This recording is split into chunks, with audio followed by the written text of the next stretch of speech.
So you have decided to start selling on Amazon. That's great news, and SellerApp has got you covered.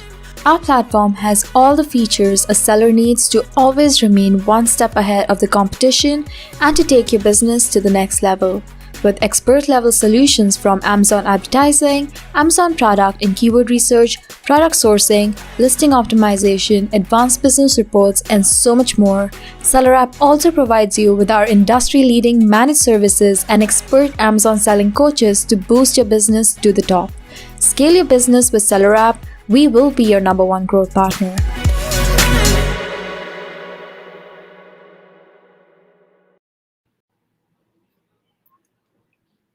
Good evening, sellers. Welcome back to our power-packed session today.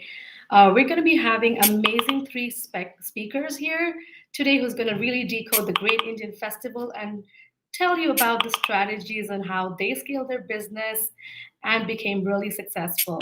Without much ado, let's get started. I'm going to give a quick introduction on SellerApp, and then I'm going to invite my speakers on board. So let's get started. SellerApp is a leading e-commerce data analytics platform tailor-made for Amazon sellers, agencies, and vendors. This platform comes packed with comprehensive solutions and tools designed to help you with research, operation, marketing, and sales. In short, we have a full suite of state-of-the-art business management solutions and powerful intelligent automation to help all the Amazon sellers be successful on their Amazon journey and manage it. Some of the key features that we have are typically product research, keyword research, product sourcing, of course, advertising automation, alerts and monitoring, and many more. Some of the key stats that we have would be, as far as the keyword researchers go, we have 1,000 plus daily researches happening. 130 million data points. As far as our keyword database goes, we have 97% of customer satisfaction, 420 million ad managed spends. We have almost 4,000 million data points tracked on a daily basis, and many more. These days, we're seeing a lot of sellers rising on the trend and really riding the wave as far as the e-commerce industry is going. So definitely want to invite the next speaker here. We do have, we're still waiting for Shrey Badani, but I'm just going to give it a few minutes and we'll get started. So a quick fun fact, I don't know if you guys know, we have been promoting a lot of our creatives there, but SellerApp just turned 4, so that's another thing. And we've launched a new pricing model. So guys, come sign up with us and you will see your Amazon journey skyrocket.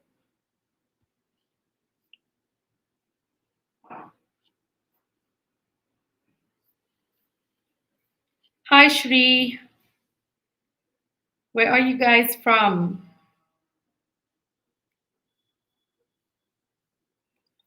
Well, you can write to support@sellerapp.com and I am sure you'll get the advice that you need there. So while we're waiting on the speakers, I'm just going to enjoy talking with all the people watching this event.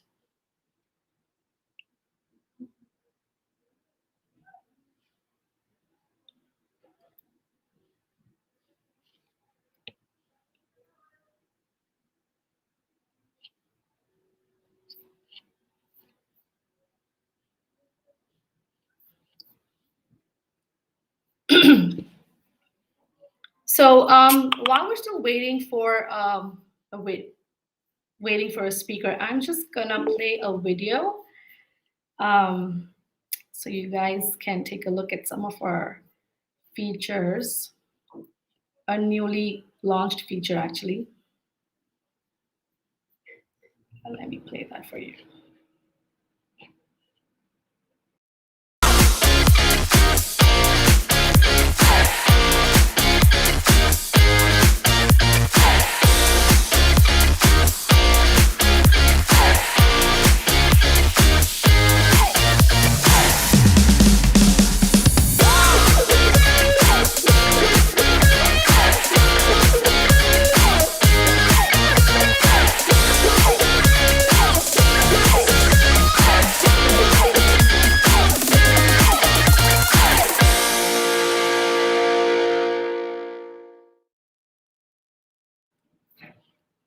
Okay, guys, so we do have our speaker here.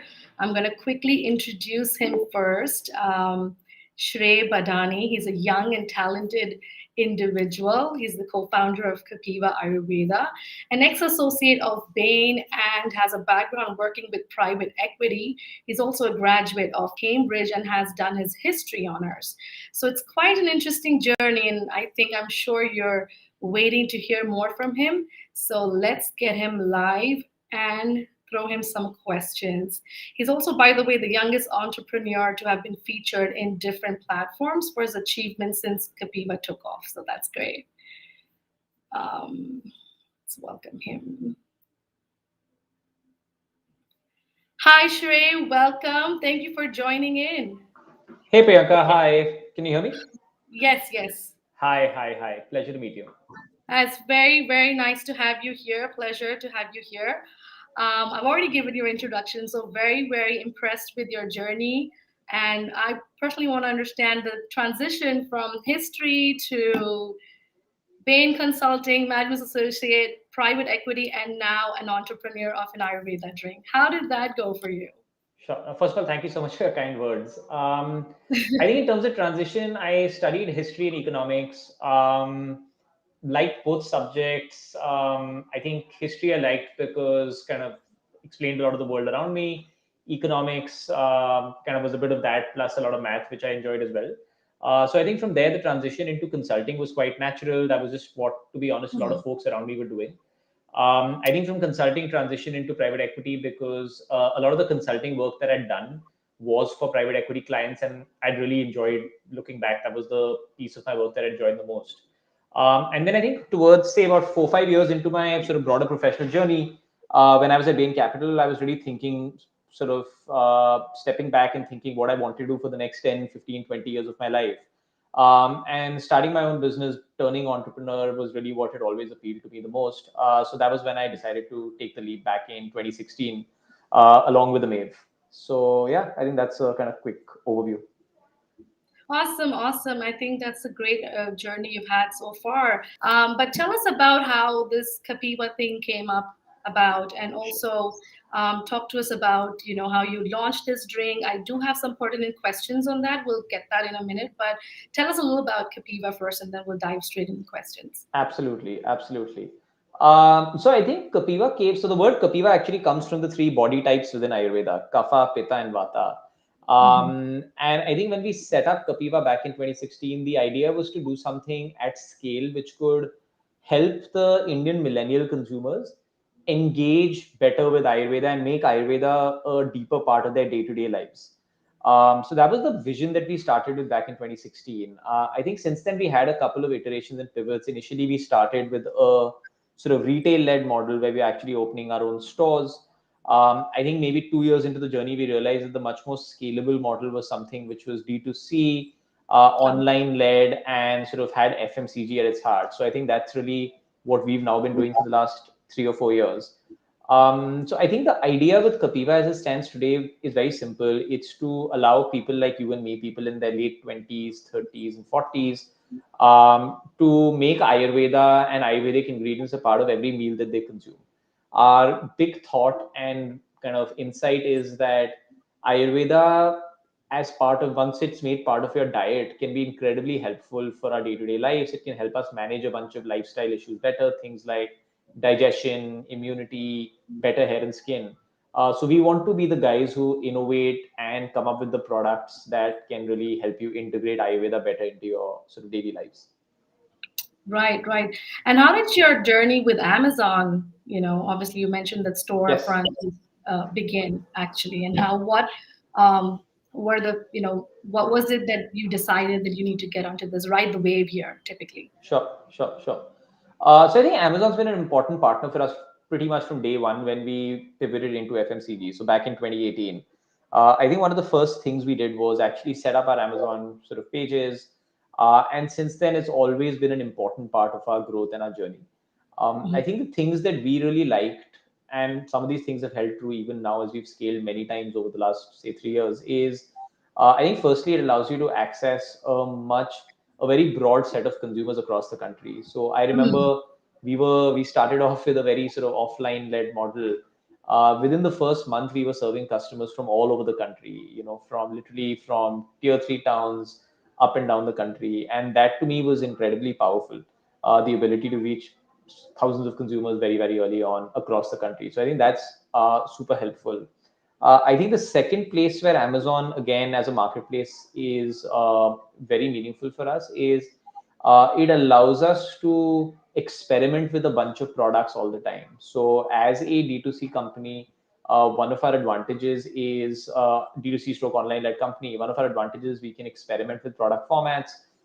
We can sort of try out new products in order to fulfill our consumers' needs a little bit better. And again, Amazon, because it's set up for scale, allows you to run those experiments in a very sort of focused way from day one. So for us, it's been a big part of our journey.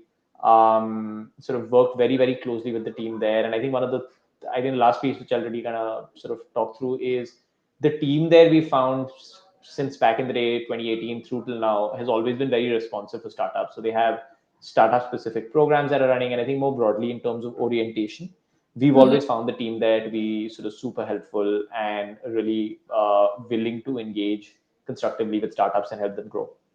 Well, that's amazing. That's amazing. Could you also throw some light on what data do you monitor daily, weekly, and how do you Sure. really determine the organic visibility of your product? Sure. No, so really good question. So I'd say, so there's a bunch of different data sets that we look at within Amazon, right? So I'll try and break that up into, I think maybe three broad buckets. So I think there's one set of metrics which we look at, which I would call business related metrics. I think these are things around, say, top line growth, right? So what's growing, what's not growing, why is it not growing? So this allows you to drill deeper at an SKU level, which categories are growing, etc. Right? I think the second piece within this is bottom line metrics, right? So what's happening on logistics costs, what's happening on, say, different areas of spend that you may be doing to make sure you're running a sort of a business. This really help you hone into the business, both at a top and line level. I would say the second piece, which is also very important, is what I define as a consumer focused reports, right? So these are things around all the touch points around the consumer. So how are your reviews trending? This kind of how are sort of ratings evolving for you, both in terms of product quality as well as delivery.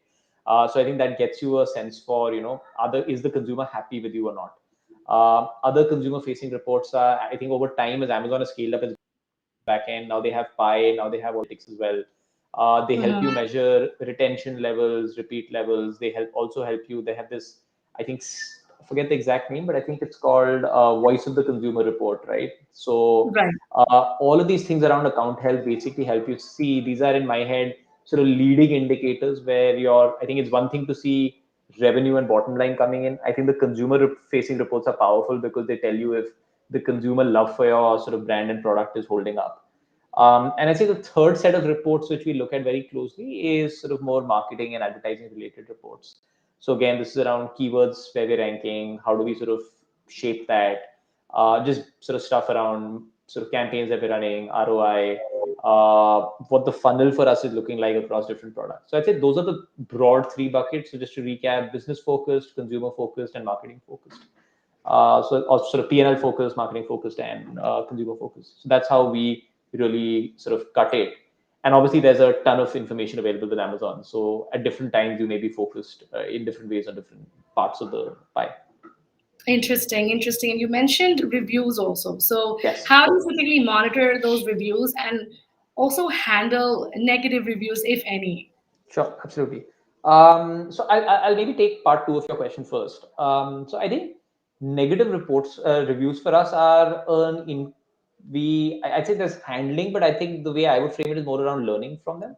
So I think for us, Amazon is a very, very powerful market research and consumer research tool, right? I think the great thing about Amazon is that you get feedback early, you get feedback in a very unfiltered way as well.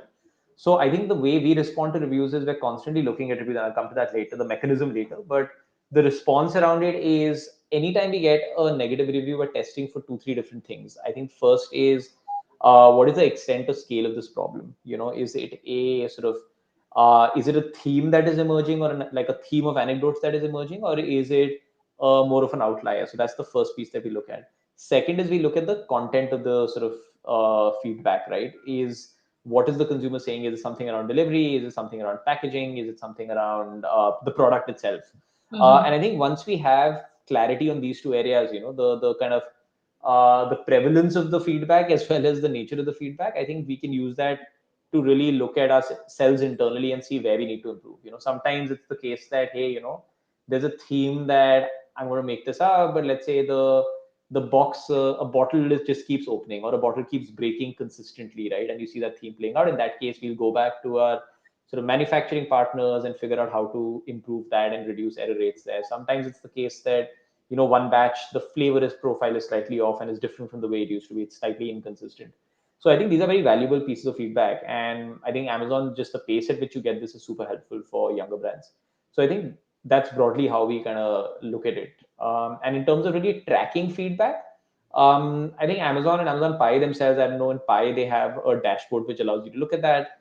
But to be honest, at least for the top 10, 20, 30 SKUs in our portfolio, we sort of expect, starting from me and Amev, my co-founder, moving on through all senior folks in the org, we're constantly reading those reviews as well, just to get a sense for it. I think the data is obviously super helpful, but given that we're still a very small company, I think just really immersing yourself in the feedback, reading those written pieces of feedback that consumers have spent time drafting, gives you an intuition for how the brand and the product is trending.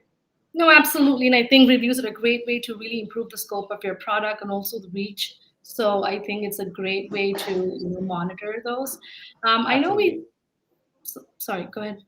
No, I'm just saying absolutely, completely agree. Okay, all right. Also, in terms of the really making or getting your brand really stand out. So what is Yes. really that you really sparks out of your brand? What makes it distinctive? What is like those memorable pieces of messaging that you have around that? And you're really capitalizing on the differentiators effectively.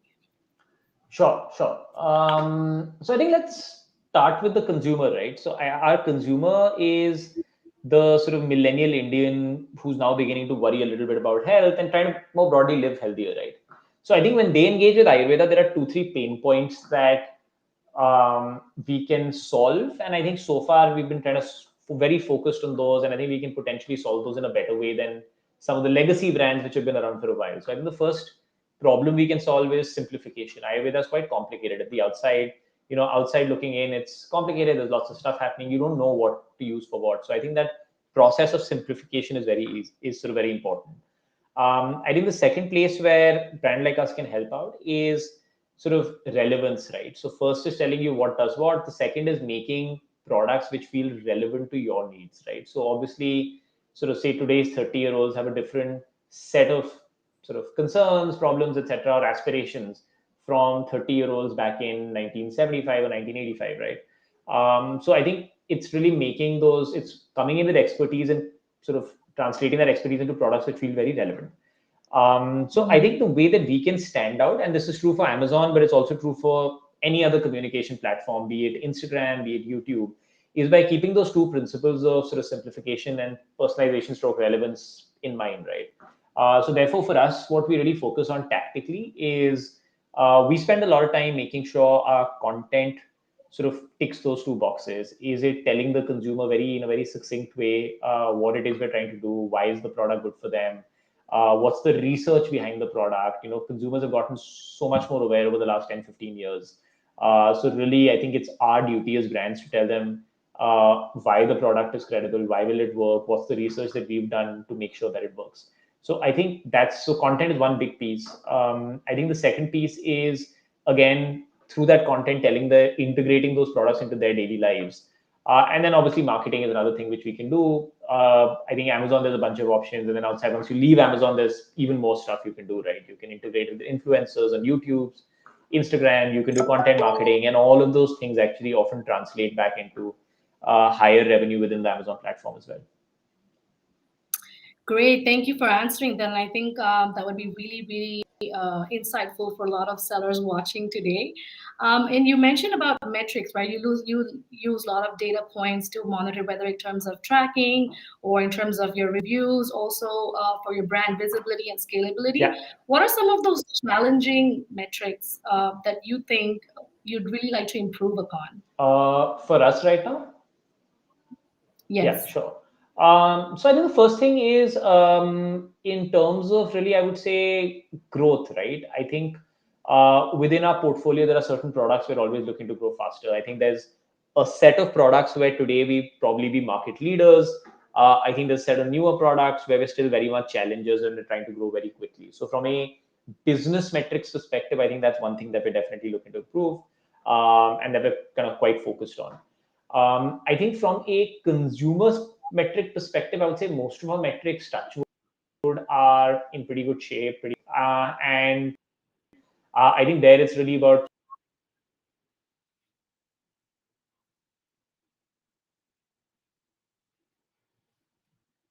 is frankly that's just a constant sort of effort, right? Is around optimizing marketing spends and efficiency. And I think that again is something where obviously during festive seasons, marketing gets more competitive. So I think as we go through this quarter during OND, just driving up our marketing efficiency is something we're quite focused on as well. Great, great, great. Thank you, Shrey. And then could you also talk to us about how this year was different from the last? Or Sure, this great Indian festival was really different from the last? sure, What were the different things that you did sure. this time around? Mhm. Cool. So I think the first thing, I think the very obvious thing is last year Amazon or everything that we're doing in business was quite conditioned by COVID. So I think by this time last year we were well out of that first wave of COVID and everything shut down. And I would say more broadly, uncertainty levels were a little bit lower. But I think the big difference this year was that just operational complexities. If I look back at the year last year, we spent a lot of time mitigating operational complexities which were caused by COVID. There was I a think even from time. an inventory standpoint, right, where you would have like maybe Absolutely. logistical issues, supplies, manufacturing per se, all of those. Exactly. How Exactly. did they all So come together and then really, yeah. exactly. So I would say, look, if I just zoom out, last year we spent quite a lot of time just figuring out just the back end and operational issues around us as a seller. I think this year, because that got mitigated to a large extent, and there were sort of pretty defined SOPs in place in terms of how to deal with any COVID caused complexity, we were able to focus much more on, say, consumer facing pieces, marketing elements, sort of product elements. So I think that at the highest level is a big difference. So last year was much more about ops and supply chain. This year has been much more about sort of marketing and product. I think double clicking on just the festival season again versus last year.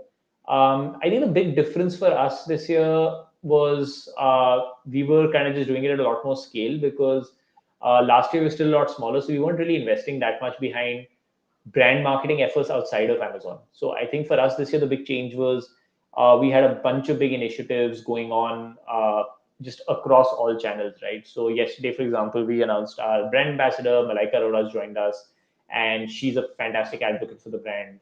I think through the course of this month, we've been doing a bunch of content marketing initiatives.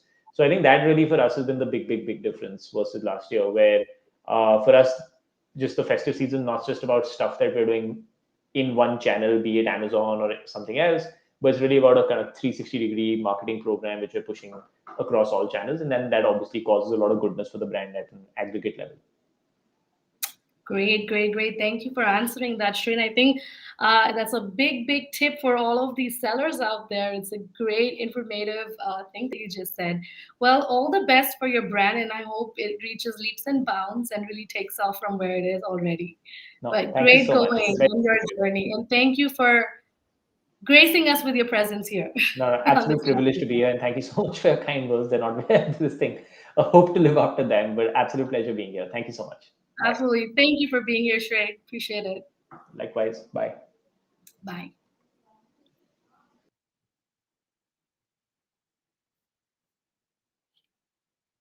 All right, next up, guys, we have our very own co founder, Bridge Purohit, who's going to be the next speaker for this session. A little intro on him. He has already co founded two startups before, TryKaro and BitIgniter, and he is the co founder of SellerApp with over 6 years of experience in technology and product engineering.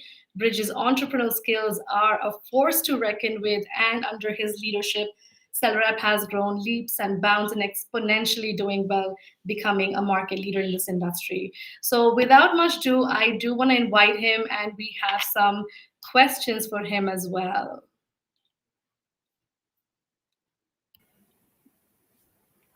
Welcome on board, Bridge. How are Hey you doing? Priyanka, thank you. I'm good. How are you? Very well. Yeah. Would love to hear more about, the evolution of e-commerce, some trends in the e-commerce industry. Would love to hear from the horse's mouth itself. Sure. Look, you know that, right? Like past month, things has changed. Past 18 months, things has changed a lot, right? So, if you talk in terms of general behavior of the people, the way they buy, the way they look at the e-commerce has completely changed. And what Shrey was also mentioning, I was listening to him, right? So, the way they look at the data now, being an e-commerce giant, it's completely different. And in the same way, if you look at the three matrices which he talked about, right? PNL, marketing, and the customer wise. So, the common thread between the way trends has changed on the e-commerce versus how the businesses look at this is the customer data and the customer wise, right? So if you look at the way things are shaping in general in terms of e-commerce is it's becoming more focused and personalized. That is one part of it. There is a lot of things which is happening around the customer service, whether you talk the Amazon Pie data or the advertisement data, or the share of voice which Shreya just mentioned, right? So all of this is around those. The third thing, which is in general trend, you will see more influenced by the community driven and the social driven on the e-commerce side, right? So earlier, people used to go buy from shops, people used to go buy from retail malls and outlets, but now the things has changed, and which is more influenced by the community and the social commerce. So the growth of Mishu, if you talk in terms of the Indian context, right, the growth of Facebook marketplaces, that is more influenced by the community and the social commerce.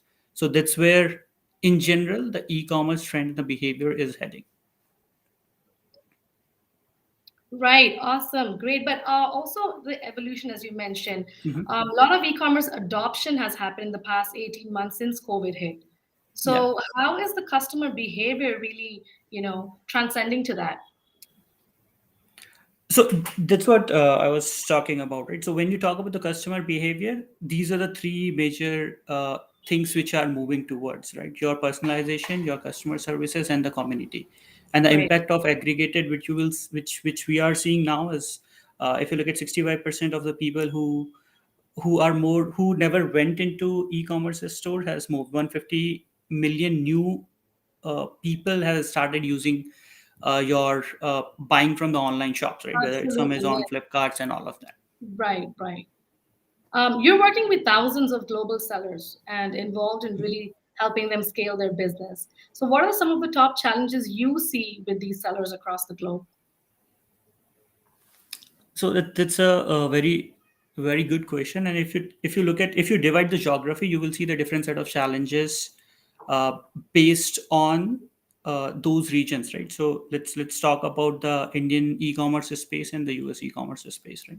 So Mhm. Indian e-commerce space is still growing. There is a lot of new D2C brand are emerging. There is a lot of people who are now started relying on the data and started using them, right? So the major challenges is still in the Indian e-commerce space is around the logistics and fulfillment, Right. around the customer returns and related queries about the product quality, related to product queries, your returns, and all of that.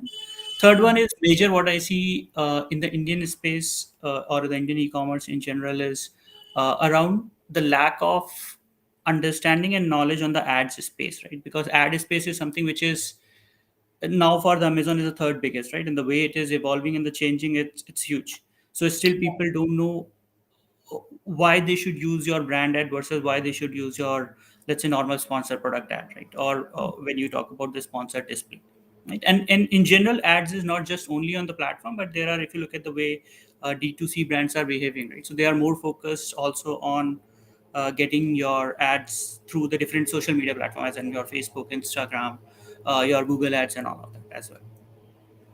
Okay. So as you mentioned, advertising is very data, oriented, overwhelming for sellers. So how does really the seller app really help in kind of reducing the stress for all the sellers out there? Okay. So if you look at, let's break this down into three parts, right? So when we talk about advertisement, it consists of three things, right? One is your research part, other one is analyzing your data, and third one is your action and optimization, which you take based on your analysis on this data, right? So research part majorly consists of, let's say if I am a brand, if I want to launch a new product, right? So I need to understand that what is the market sentiment, what type of product people are looking at. Let's say if you go today on Amazon and search for tea related products, you will find thousands of products, right? But that doesn't mean that the tea space in general is saturated, you cannot enter into this space. So this Right. research part is the most important thing, even in case of advertisement. When you look at which of the keywords are going to perform, what is my long tail keywords, how Right. these keywords, what is the search volume, what are the typical conversions there, right? If I start running ads, how much I have to pay in the CPC and what is the ROIs on that. So this all includes in your research bucket. So definitely we have tools which can help you to understand and do this research part, right? So then second part which I was talking about is analyzing of this data. So you look at any typical campaigns or any typical brand who is probably making somewhere north of 10 lakh rupees in Indian e-commerce places will Mhm. have probably more than 10-15,000 keywords or search term in their ad campaigns, right, overall. Now if you are thinking of how you are going to analyze all of this data, that's going to be a set, is going to be a huge task, right? A set of actions you have to take to analyze all of this data. So analyzing data becomes tough, and there where Celera comes into picture to help you analyze all of these search terms. You can set the automation rules on those top of those data. You can set that framed blueprints which you can define, okay, once you reach this, once you do this, do these things, right? So it's more that how SellerApp can help you to optimize the process of your analyzing data, right? And how we can enter into this process and work together to reduce your time, to reduce the error which you can do if you are doing things manually, and how you can do it at a scale. All of these three problems can be handled, right? And the fourth part is, okay, my first two, let's say if the research is done, my analysis is done on this data, the third thing is how we are going to take actions, right? And what action should is right. So when you talk about, let's take a smaller example of increasing bid or decreasing bid, right? So what are the right times when I have to increase bid? So let's say if there are the spaces, there are the subcategories which are very competitive, because your so I believe that people know that Amazon generally follow this second bidding strategy, right? So if you look Right. at, there are the categories which are always very competitive. So if you are bidding on those categories, and if you are trying to, what do you say, as in if you are trying to compete with someone who has a lot of money for those keywords, you are always going to lose there, right? So the big established brand, you cannot compete there. So what should be your strategy for defining or increasing bid or decreasing bid? What at what time you should take those actions, right? So all of these things, again, SellerApp comes and set the processes right. We make sure that you define those set conditions of the rules, and we take action on your behalf. Great, great answer, Bridge. And all the sellers out there, there's a great pro tip here. So, all you guys, we're really helping you to manage, scale, and optimize. Um, Another thing that I did want, I'm curious to understand, Bridge, also, in going forward, really, what do you see as the industry trend?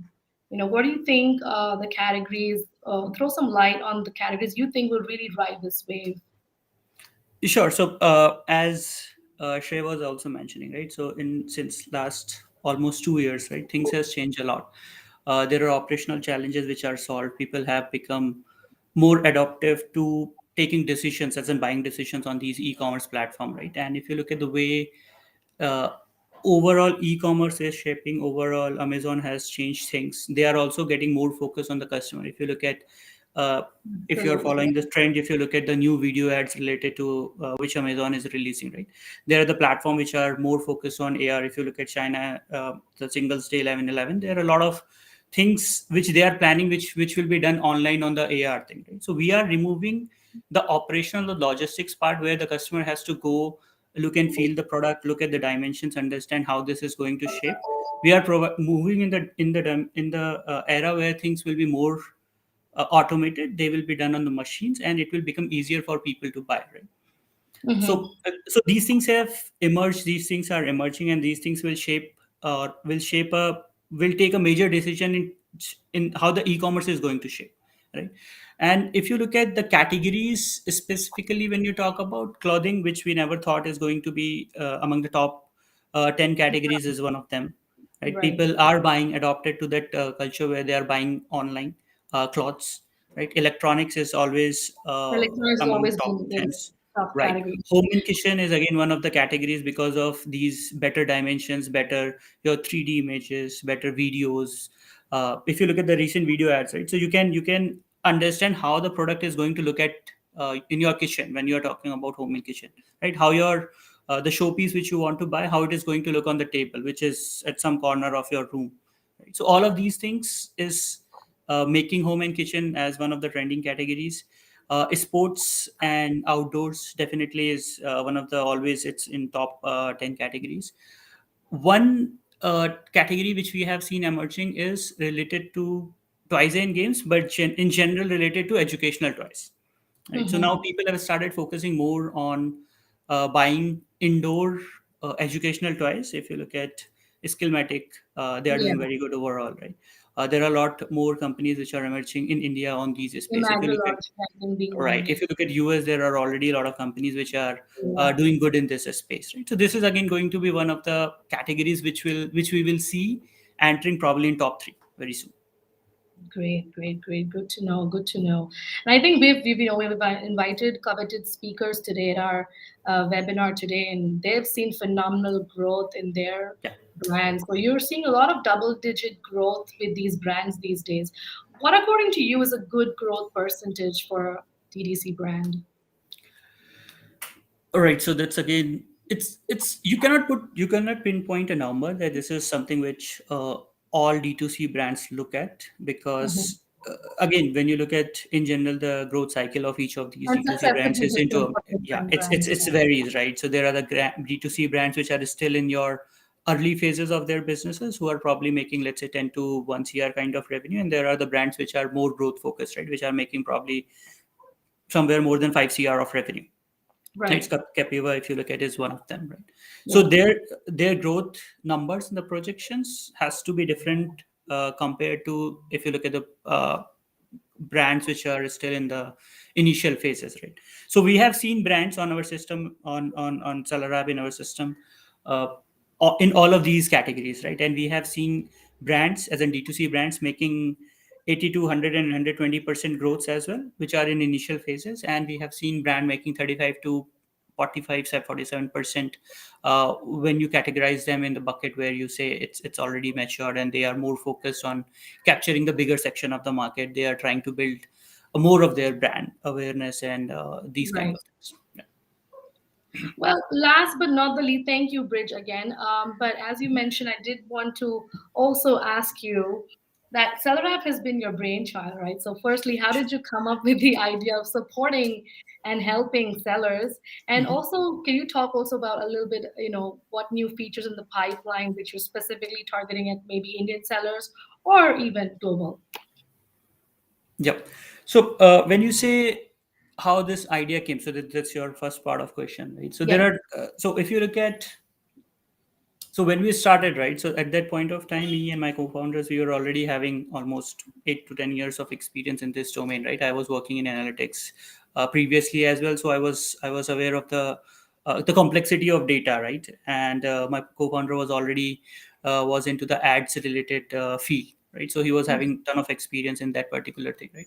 And when we started exploring this space, we saw that the way e-commerce was growing that point of time, and the way e-commerce, because the push happened because of the pandemic, has completely moved has shifted the growth projections for e-commerce, right, in general.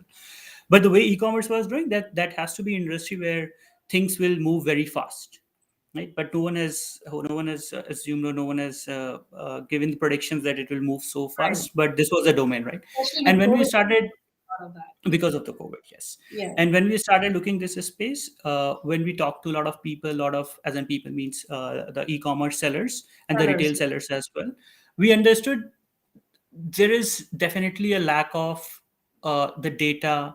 There is lack of points on based on which they can take decisions, right? So Right. for Even example, it's at understanding what the price I demand. have to sell. Mhm. at what Go price I have to sell, in which category I have to sell, right? What type of product I can sell online. I have my store, and I am making, let's say, 5 lakhs of revenue by selling cloths, but I don't know which how I can sell these products on Amazon or Flipkart or any of these e-commerce places, right? So this has really, it was like a place where these people are unaware of the things, right? And that's where we decided that let's see how we can solve these problem, how we can make the life simpler for uh, let's say million of Amazon sellers, right? And at that point we were not in the space, we were not in the frame that there will be a possibility that there are like this space is so big. And when right. we entered, we realized that becomes our motto, that we need to solve a problem of 100 million e-commerce sellers, right? And we entered into Amazon, but now the way we have grown, we are supporting Walmart. We have started integrations with Flipkart, and very soon you will see all of these things. So it's again an answer to your second part, that what all other features are in pipeline. Walmart is already integrated. We already have a plan related to the features, as in we have a laundry list of the features. If you look at day parting, which is launched in the US. Very soon, you will see that feature in the Indian market. There is something which we are working on, listing related stuff.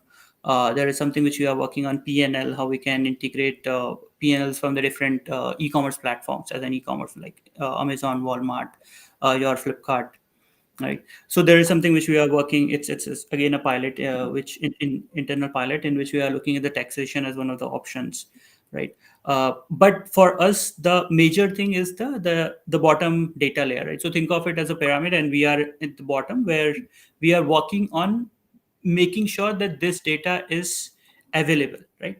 Now Right. when we make sure that this data is available, this data can be used in any form, whether it's a small and mid-sized sellers, where it's a big sellers, whether you want to consume it in terms of understanding your market share, whether you want to understand in terms of your specific API requirements. All of this can be provided, right? So we majorly want to make sure that the bottom data layer which we are defining is intact, and then things are growing on top of it. Well, good point that you brought across, Bridge. I mean, even in just this Great Indian Festival itself, right? I mean, Amazon India has really attained greater heights and it's growing exponentially. I mean, just this year, we've seen over 2 lakh sellers really get orders consistently and more than 25%, I think, higher this year versus the last. Mhm. So that's really commendable to see how the e commerce space has evolved over time and it's only growing at such a rapid rate, right? It's more and more new customers are choosing Amazon more than ever. Like primarily, I'm only talking about the Indian statistics here, and 91% come from smaller towns. So that's really really something that no one would have even thought of or predicted when you, back in the day when you had thought of this. So that's great. Right. So again, so to just add there, right? So the way things has moved in past 18 months because of definitely one of the reasons is pandemic, but we cannot just give all credit to that, right? It's majorly because our digital era, or the digital shift has started working in that direction, right? If you look at the mobile related stuffs, right? Now the brands are looking to set up the right processes to make sure that the basics are done right, which is the most important thing to be successful on any business. It's not just e-commerce. Absolutely, absolutely. Well, thank you for being on board and thank you for answering those lovely questions with so much ease. And as much as I would love to get more thoughts on SellerApp and the data points that you've been talking about, but we do have our next speaker waiting up in line, and I would want to get him on board. So thank you so much. And there was a pro tip right there, sellers, for you guys. Um, stay tuned in.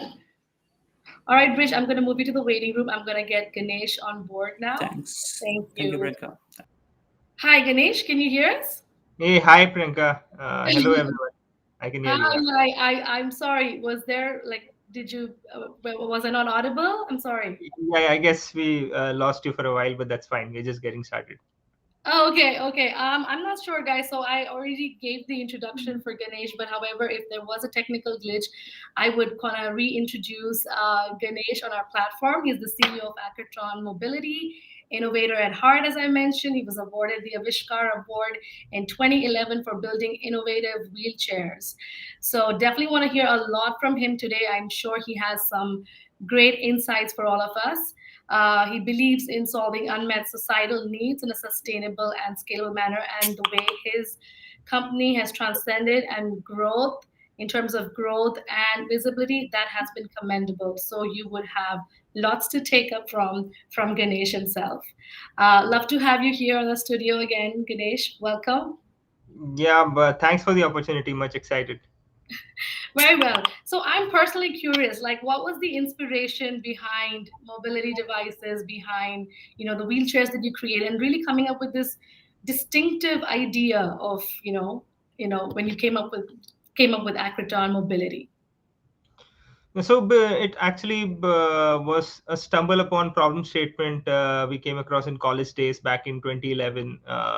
And before that, so basically I'm a mechanical engineer from NIT Calicut, and we had a tech group there called as Team Unwired. So we used to build these physical things. In terms of making things work was our passion. So the first aircraft at our college was built by the team, our team, and the first drone which flew in our college was built by our team. So the first RC Oh, car. So we were building like the tech revolution, and I was into nanotechnology and much sci-fi stuff. But there was a seminar interesting. where we saw that okay, a person is strong enough to ride her own wheelchair, but to go to the bathroom, you require three people to carry someone into it. So we found that to be unbelievable in the day and age. And when we researched a bit, solutions to this problem were already available in the Western countries, but we were like a few decades behind, and that was kind of confusing because we have the same mobile phone as there is in US. We have the same laptop. So in terms of physical products and such needed products, why was there such a disparity? We really couldn't figure out. But let's say, I mean, the fact was established that such products are missing and people are struggling on an everyday basis because of lack of solutions. And we just built a prototype and in college, and that was it. We won the event. Later on, I joined research and development at Bajaj, and we wanted to understand how a company works, basically how research and development, manufacturing, marketing works in sync. So while researching, we figure out that this need of going to the bathroom and mobility devices segment in India lagging behind the Western countries is going to affect like all of us, because a third of senior citizens require assistance in their activities of daily living. Basically, one third of all of us are going to need some sort of mobility assistance in your lifetime, and so that suddenly made it a big enough market, and it was such a big gap. And we obviously thought, we don't want to age like this, or if somebody in our family needs it and the product is not there and we are all engineers, what's the point of being an engineer? Right, So why not right. build this? So we started building product one by one, and we realized that this gap is true for much more than wheelchairs. This is true in walkers, this is true in insoles, this is true in orthopedic goods. I mean, there's not even a good pillow brand in India which you can really bank upon. If you buy this pillow, you're not going to go wrong. Like it's true Right. in terms of a laptop or a mobile phone. So there is a huge gap there in terms of a trustworthy brand present in health and personal care space, where if you go for that particular brand, the chances of things going wrong are significantly low. I mean, such a brand doesn't exist, and building it in the form of Fredo has been phenomenal. So Fredo essentially stands for freedom to do more. So initial Fredo range was in shower and commode wheelchairs, so it enabled people to access bathrooms, independently, which where they weren't able to go. So the current masks which we have, Fredo, you can wear it for much longer than any other mask. They are very comfortable. They are ergonomically very good. They look good on you, and its breathability is a very big concern. Wherever masks are mandated, so the Fredo takes care of that. So No, that's amazing, and that's amazing. I think, and you brought it up really nicely where you say there's a big gap. I think even when we go to the Western countries, you see there's at least a lot of provisions for, disabled people or people on wheelchairs, and we don't have that much in India. And I think I've also noticed that a lot. So I think that's a great concept and very well thought after, Ganesh. Um, did have some questions pertaining to the Great Indian Festival, though. So, I mean, what were some of the, if you have like a seasonal campaign going on, what were some of the data points that you used to create that seasonal campaign per se? Also, those listing optimization processes that you incurred to improve your click-through rates and eventually sales, of course. Yeah. So I would like to just give you an example of instead of giving some random. Can I share my screen? Yes, you Okay. can. Should be able to.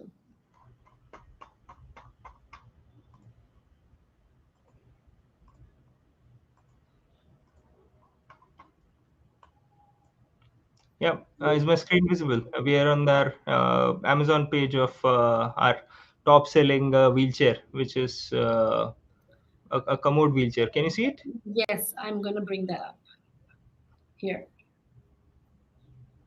Oh, sorry, no. Uh, that's it. You can see it, right? Yeah. Yes, yes. Okay. Cool. So, um being from a innovators background, actually one of the issues we faced is there is no standard distribution channel to promote innovative products.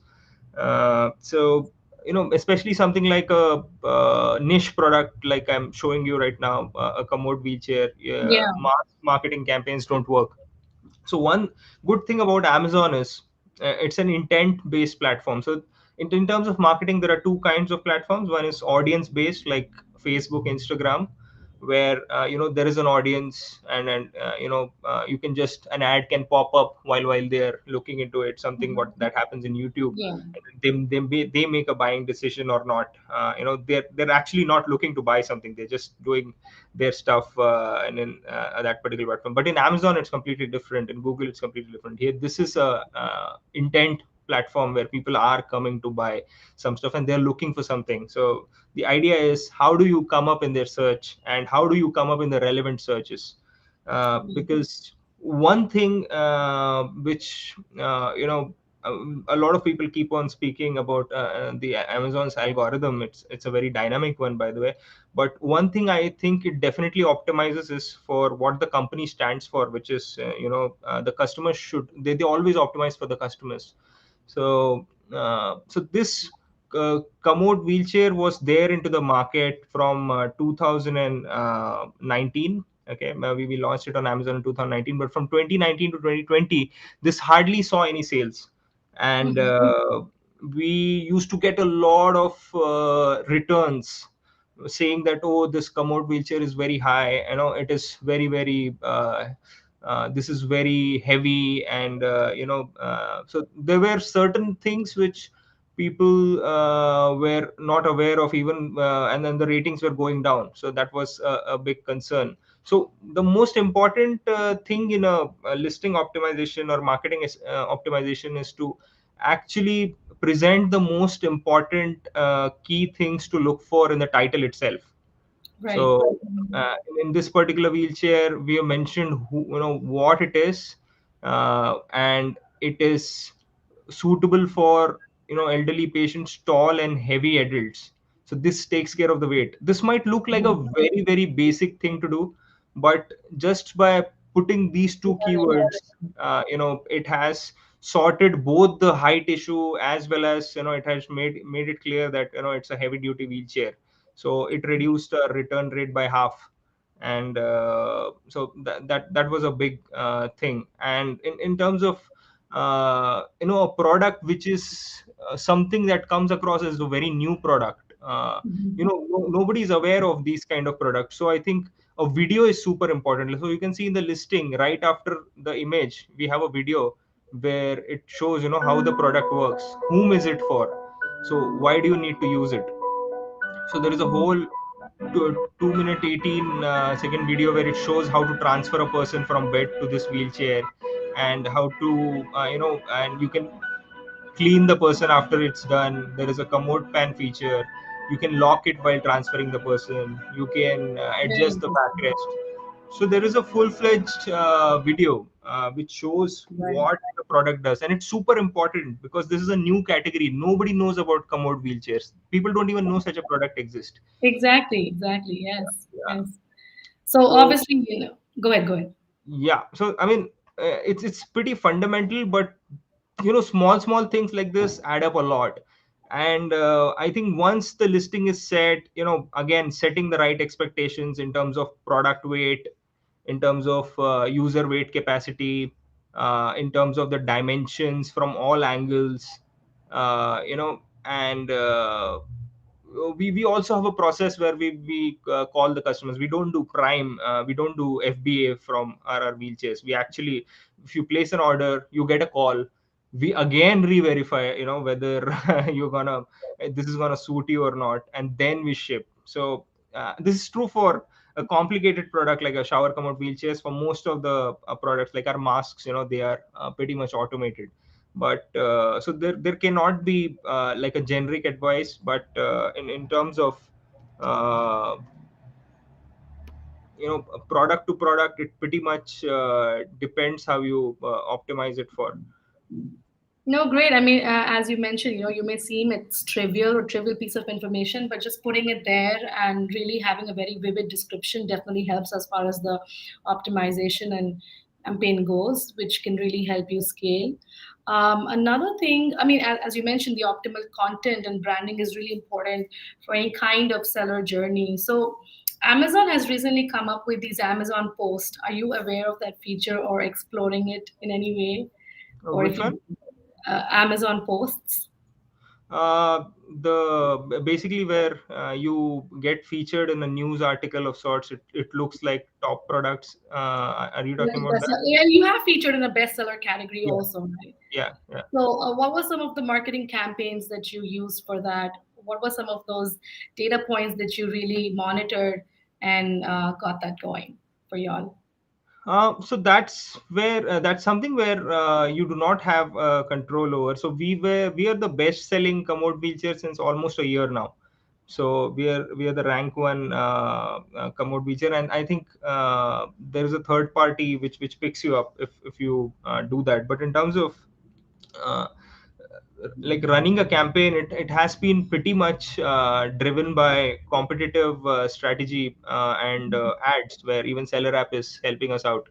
uh, so it's a mix of everything. First thing is get the product right, get the description right. And in Mhm. terms of masks too, getting in on the top seller list of commode wheelchair was something that was expected, because we spent like we've been there doing this from a decade almost.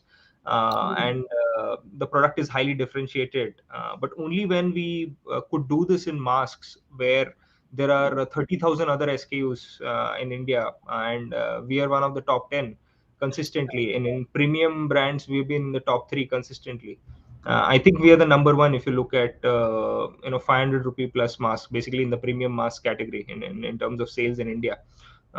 So doing that was pretty much a function of running the whole marketing campaign like an engine, where you basically not only depend on your Amazon, because Amazon, like I said, is a intent based platform. We also use our social media marketing on Instagram and Facebook.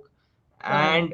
And we also sync it with Amazon. Basically, people here know that, okay, it's there in Amazon, let me check up their website, maybe I get a better coupon there, so people go there and buy. And once people people whom are coming there from our Instagram, they are like, no, this is a new website, can I really trust them, will they deliver? So those kind of people, they come to Amazon. So it in a way, to market competitive products, the ROAS is normally regular. It's You have to ensure that there are multiple ways in which you can hedge your bets. So if you're only dependent on one platform, it becomes an issue. So we have seen that these two work pretty much in sync. So if you are running full boost campaigns on in Instagram as well as Amazon together, both of their ROAS increases. And if you're doing it only in one place, and say it's showing out of stock in our store or vice versa, it impacts the whole story. because Amazon people come here because of the trust. They know that Amazon is going to take care of it no matter what. And some people are like, no, I want to buy from the brand, and I want a best price, or I want to get directly served by the brand. So, but such people are less, by the way, in India. So you have to work on both aspects in terms of optimization. And like there are pretty good data analytics which we get access to because of the SellerApp platform. I mean, the team is very much data oriented. They have mechanized the whole process of running ads. So just by giving some strategic inputs from our end, they've been able to pretty much run it and ensure that our listings, the returns, I mean, the ROAS has been good, and we've been earning well without burning much. Good to know. Well, thank you for giving us a shout out here. But how would you manage fluctuations on your PPC campaigns? What were some of the metrics that you took into account to Yeah, manage? so there are so basically you have to arrive at truth by falsification, not by verification. So this is the first principle that I follow. So let me explain what I just said. So basically, you should go by elimination in terms of what is not working. So I'm talking about starting very broad and trying out a very random set of keywords. And so in short, the design of experiment should be such which has a very broad scope in the beginning. So basically, if you win that scope, you will be the top seller in the entire main category, something like that. But when you go for elimination of things that are not working, there you should monitor red flags. For example, if the CTR is low, Mhm. that means somebody is searching for a particular keyword, and your image is coming in front of them, and that image is not relevant, so they're not clicking on it. So the thing can be, am I bidding for the right keyword, or is my image not attractive enough? It can be either of those. So Right. should actually go very granular and think, if the image not good enough, so let me work first on my cover image. And you can always look like, is my CTR low all throughout? So is it low for all particular keywords? Because every time the title image is going to get shown, unless Mhm. you're running an video ad campaign. So if the CTRs are low throughout, that means you definitely have a very bad cover image. So first you work on your cover image Mhm. without stopping to bid on those keywords. You first look at improving what you have. So once CTRs in certain keywords are high, in certain keywords are low, and then you look at what are the irrelevant searches for which my product is being shown, and then you start eliminating those. So there is a feedback loop here. So if you just go keyword wise and you just try to optimize without doing any change in the listing, that's not going to work. And if you Right. just keep on working on your listing and go very specific, that okay, only people searching for a particular long tail of keywords is going to find my product, then you're going to be pretty limited. And then you ask about fluctuations. I think it's a very unstable engine. All ad platforms are very unstable, Facebook, Instagram, Amazon included. So we should actually be waiting for a few days before taking any major steps and before switching off any particular bidding strategy. Initial set of days, you have to be a bit patient, and if it's consistently something is not working for more than 3 days, then we completely change the strategy. Got it, got it. This is what you're doing at your internal end, and of course, doing your own listing optimization. But you also mentioned that you are doing a lot of competitive analysis, and based on that, you're also changing your campaigns accordingly. So, what are some of those pointers that you'd like to tell our viewers? Competitive analysis is more or less in terms of so all competitive strategy falls down to two buckets. The first and foremost thing is knowing what game you're trying to play as a brand. So the two types of competitive advantages, the first type is where you are competing on a cost structure, on a lower cost structure. You know that your costs are low, and you can set price anything and you can burn through it, and you will still be profitable and you'll be able to scale it. Second competitive advantage is differentiation. Mhm. So where you have something very very different from the other brands, and then so once you're able to identify where you fall, where a particular product falls, only then you will be able to build up a campaign and a bidding strategy, or entire marketing levers to promote it. For example, we have a surgical masks in Architron. Right. So when we had launched it, there were very few products which were having like a proper melt blown layer, which is a medical requirement, which has a nose clip, and which is a clean mask. But only a couple of months from our launch, there were many brands who had that particular product. Mhm. Mhm. uh, so we knew that this has to be like a cost differentiated Product. game. And, Yeah. so once we understand, then you accordingly start planning for it. And in terms of differentiation play, I just showed the commode wheelchair. So even today we can go in any marketplace in the world and this product will be innovative, not only for India but for many other marketplaces. So there we can go with a very different approach, and we can plan very long term. But in terms of cost advantages, what we have seen normally is that you don't get to keep it for long. People are, unless you really own a manufacturing facility or your raw material costs are low, which is happens in many factories with China. So playing on differentiation has been playing out very well. And that is where you are able to form a marketing strategy where you can decide that, okay, for first 20 days I'm going to spend a lot of money on ads. Not going to focus on the ROAS. I'm going to just do data mining. So that's all Mhm. I'll do. I'll just figure out, because the more automatic ads you run, the more manual ads you run, the more search terms keep on get suggested by Amazon. So you get like a whole barrage of thousands and thousands of keywords which you get.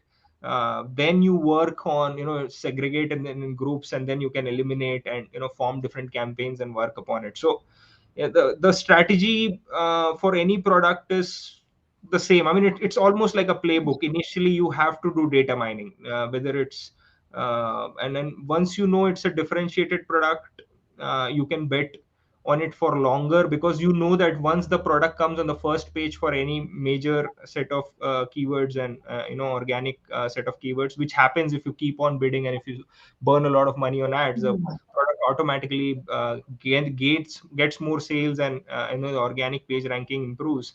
And if the product is differentiated and is relevant to the particular search, it sells.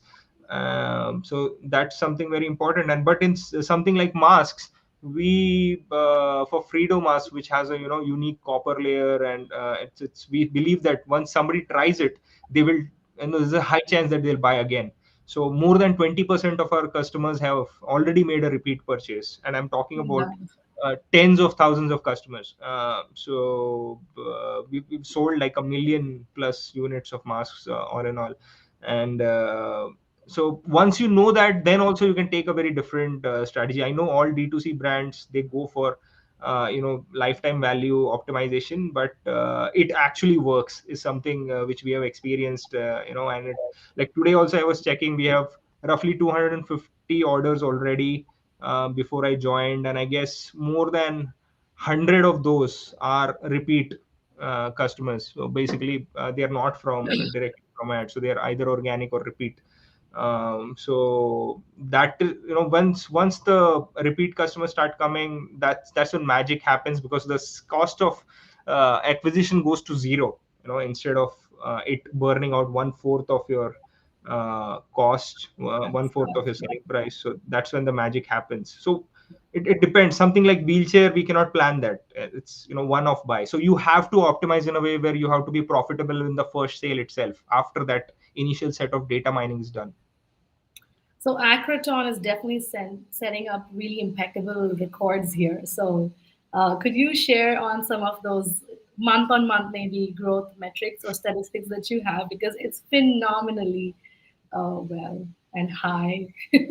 I'm sure a lot of brands out there will get a lot of inspiration from you Yeah, so and how number, you've done it, right? You've I'll done the just take you to table. overall revenues that we've been doing since last 3 years. So 18 9 so in 1920 in like 18-19 we did 1 crore. In 1920 we did so basically last year we did 5 crores in 2021. That's And amazing. this year we have already crossed 20 crores, so we'll be definitely doing 30-35 crores by end of this year. So